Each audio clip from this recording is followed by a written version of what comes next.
Hey guys, this is Mike Rowland over here with Platinum Real Estate Professionals. Hope everyone's having a great 2018.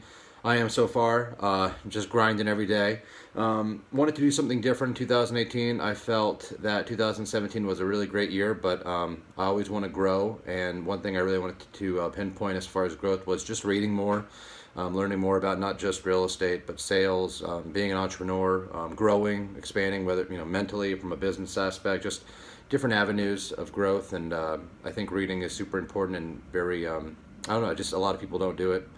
I certainly haven't, but as of late, since I started picking up books and reading them, I've been mentally more alert. First thing I do when I wake up, I roll over, I read a couple of chapters. It helps stimulate, I think, the cognitive functions, and just helps get the motors turning a little bit early in the morning before I have my coffee and all that other fun stuff. But it really does. It helps kind of jumpstart and sets the tone for the day.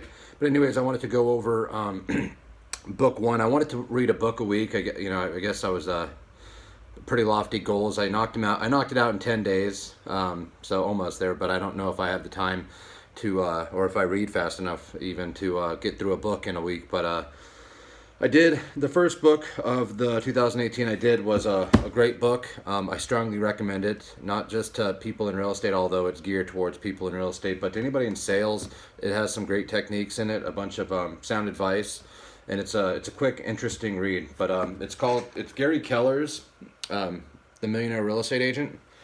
It just goes over basically from start to finish how to make $1 million in real estate in a year.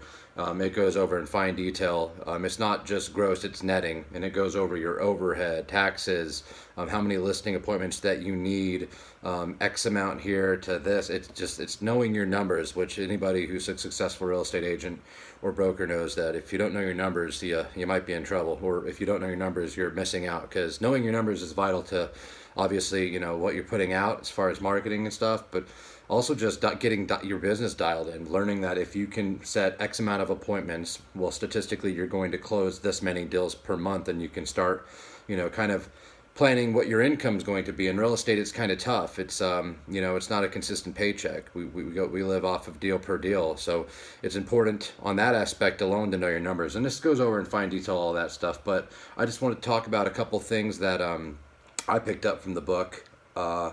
Mainly is the 3 L's that they cover. It goes over and I'll go over the 3 L's. It's in order: leads, listings, and leverage. In real estate, when you go through that course and you take your test, they teach you, everything to take the test. But realistically, when you get out into the real world, they never covered marketing. They never covered how to get a client to the table.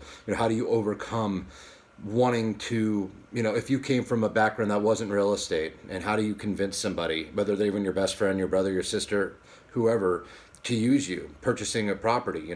Most of the time someone's going to be buying a house. It's the biggest financial decision of their life, and they want to make sure that, it's not that they don't trust you, but they want to make sure that you know what you're doing. It's a big deal. So, it's not only that, it's relying on, the knowledge that what you get, but this, is about kind of getting people to the table in order to even begin that process, in order to get somebody into looking at houses and to consider you as an agent. First, you have to get in front of them, and you only have so many family and friends. So the first one is leads. How are you going to get leads? How do you get in front of people? How do you attract business? Real estate isn't just real estate. I think that maybe 10% of what I do is realistically real estate. 90% of what I do is marketing, trying to obtain business. I'm sure maybe somebody seeing this right now has no clue how we're friends. Maybe you might be in the market. Well, because I systematically found you, it became your Facebook friend, and hopefully if you ever want to buy a house, you give me a call. But that's neither here nor there. But it goes over in fine detail leads, which is the number one most important thing. If you don't got leads in this industry, I don't care who you are. I don't care how knowledgeable. I don't care if you can recite, everything real estate wise at the back of your hand. It doesn't matter, because you can't write a contract if you don't have a client. So that goes over the leads. Second was something I'm really trying to attack this year in 2018 is listings.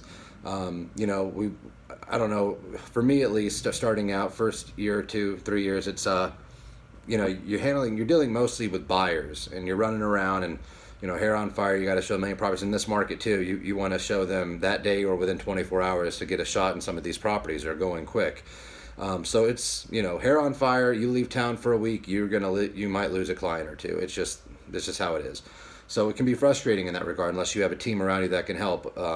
But if you're on your own, it's, you want to make yourself as available as possible and still keep your sanity.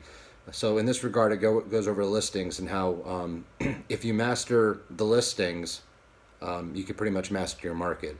With leads, I dare to say you can only handle maybe 8 to 10 at a time without going crazy, and then you're just driving everywhere and constantly on the road.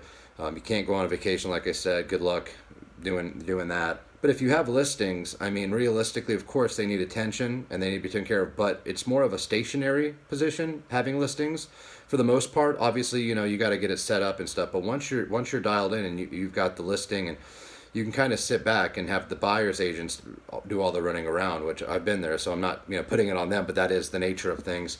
And you can handle 100 listings. You can go to Disneyland with your family for the weekend, and your listings will still be there when you come back. Of course, it helps to have assistants and people to help out, but if not, I'm telling you, it's a lot easier to handle 10 listings than 10 buyers.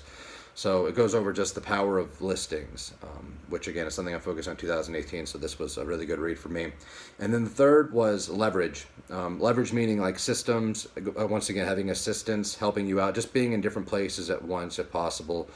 Using that leverage to strengthen your business. It's again difficult when it's just you, but when you have people working with you and for you, it makes a world of difference. To where you can, if you're on the road, or if I'm on the road showing properties, I can call someone and say, hey, I need you to write an offer, on 123 Main Street, or hey, I need you to run comps, or hey, is this property available? Find out what's going on with it. Makes it a lot easier. And that's just one example, but just having leverage, and that, I believe it's in order: leads, listings, leverage. Obviously, without leads, you got no phone calls to make. How are you going to, list somebody's house? Without listings, at a certain point, you got to build that up.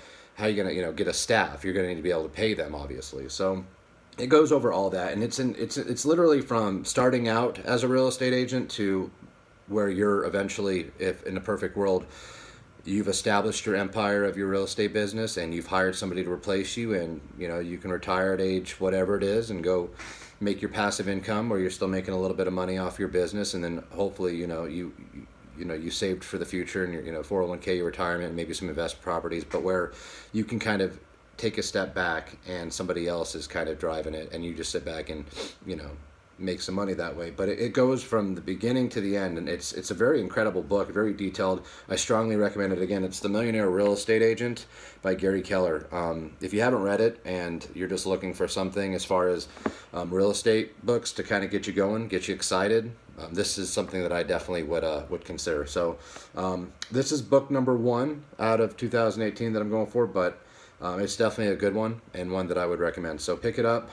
You can borrow it if I'll have it on me. You can borrow it if you need to. But yeah, that's what I got. So I'll be trying to do more of these if I can. If hopefully I don't get too busy to where I can't continue to read, because I think it's important to always, feed the brain. Because without it, it atrophies and dies, as they say. So to everybody, who's doing it, just continue to kill it. Continue to grow, learn how it is, whether it's working out and building muscles or reading books and building your brain, whatever, just continue to grow, continue to want more and aspire, and you'll get there. Just stay the course. But anyways, The Millionaire Real Estate Agent by Gary Keller. Check it out. Take it easy.